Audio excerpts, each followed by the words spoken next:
kind of why you need to be printing your shots. There's so many reasons why. I'm going to get into them now. So in time, once you have finished editing your image, the first thing to do is to create Sometimes people that dark art of printing, which could probably cause us a little bit of frustration and You may or may not know this, but I absolutely love printing. I do a lot of printing. video with me and Tim Jones. Today what we're going to be doing is we are going to be looking at the basics. Very good results. If you use ICC profiles, that's printer profiles. And for example, what a printer to where the halfway point is on the right-hand side, and you'll make a little mark right You've also here. got to remember that when you print bigger, people stand further away, so you can probably accept down to 100 pixels per inch when you're printing really big. Luster. Hi guys, but I went with luster. So do we actually need to sharpen our images? All of that. So stay away from that at this point until you feel comfortable enough to begin to jump Welcome into to the that. mad world of printing images, printing my photographs. I'm going to put out a series of learning to print and all the facets of it. You know, it's taken me 10 years just to get halfway decent at photography. And now, you know, and it's true. Everybody says you need to print your images. So I'm going to go into that world. But it's not just a matter of pushing the print button. So I've discovered it's very involved. Everybody acts like it's simple, but it isn't. Color management. Okay, first off, I've been working off my laptop, but you need to have a better monitor, you know, invest in like a BenQ for photographers with better managed colors. And then even if you have a BenQ monitor, you have to go ahead and color calibrate the monitor. So you need to buy a device to do that and use the BenQ software. Okay, so now that you've got some of that down, you have to understand soft proofing and color management, you know, programs that you can use to get the images correct, not just from color, but for, you know, gigapixel to really get some fine detail to them, get the images prepared. Then you need printers. And depending on what you want to do, some of them get a little spendy. Like ultimately, I'll probably want to do canvas, 17-inch roll canvas, and I've been used to Epson, so I'll use Epson. But they have a 5300 out it's set up for roll and pretty commercial to do that kind of stuff, because I'm going to try to sell some images focusing on the North Dakota market. So once you got it done, if you print on canvas, well, you have to build stretchers and buy stretching pliers to stretch them. And then you can't just leave them. You have to decide on a varnish to put on them, whether to roll it on or spray it on. Then if you're printing paper, holy macro, that's a whole world. Paper. Who would thunk it? And then each paper and each printer has an ICC profile, because you have to do that so that it can take all of that finished image you have that's been color managed and with the right color space. And it's different for every paper, whether it's fine art, glossy, luster, on and on and on, a whole world on just paper. Then after paper, so you get everything printed. Then you have them printed on canvas, you stretch it. If you print it on paper, you have to mount it. So there's things like foam board, gator board, self-adhesive, MDF, all these presentation boards. And then framing, build frames. Frames are good, nice frames are impossible to buy on the budget. Thank God I know a bit of carpentry and I have most of the tools to make the frames themselves. But whether or not you're going to use glass, have to get glass. And I figure if you're going to do glass, you might as well do museum quality glass. Or if not, then again, you have to protect the image somehow. Even on the printers, there's pigment inks and dye inks.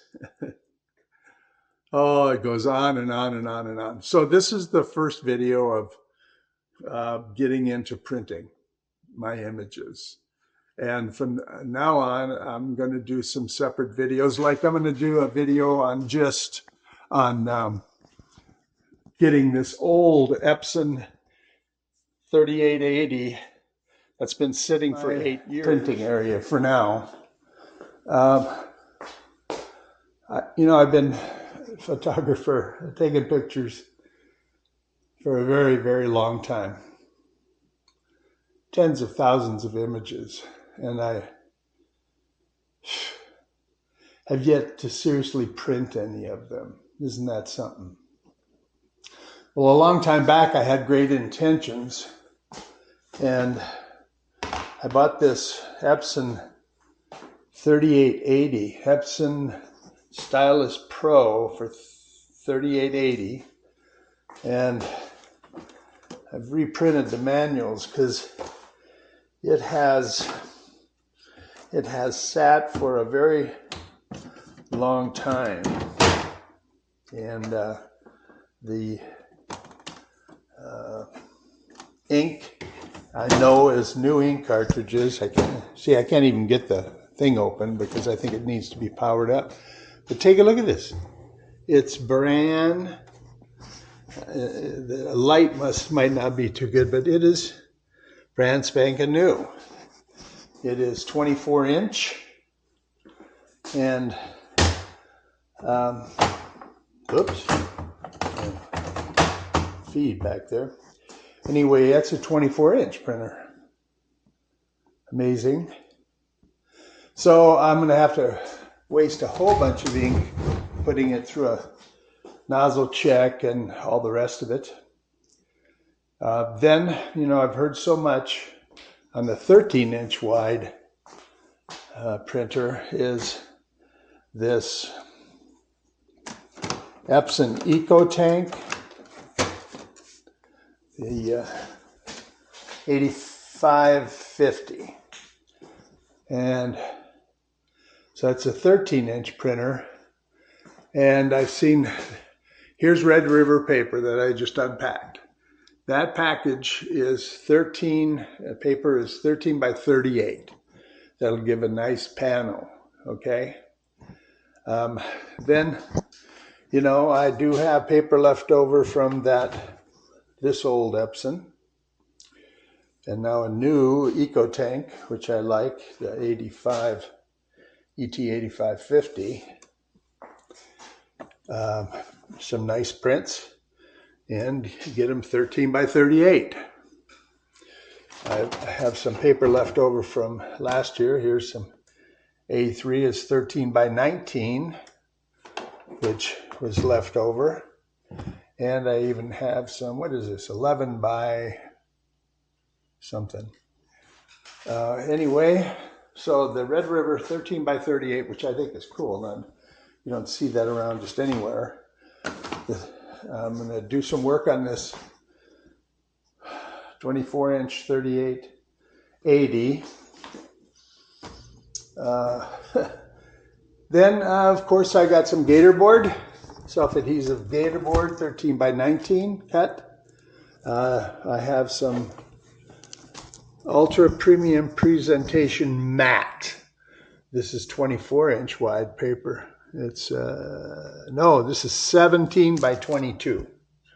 17 by 22. And maybe I'm wrong. Is the Epson a 17-inch printer? So I'm just rambling on here. I'll cut the heck out of it. I have some matte paper. I've got some 17-inch paper. And 13 by 19 Red River, and some Red River samples that I purchased. A little portfolio book. So I guess I'm going to start printing. I should have everything I need. And maybe this is just a 17-inch printer. Let me check.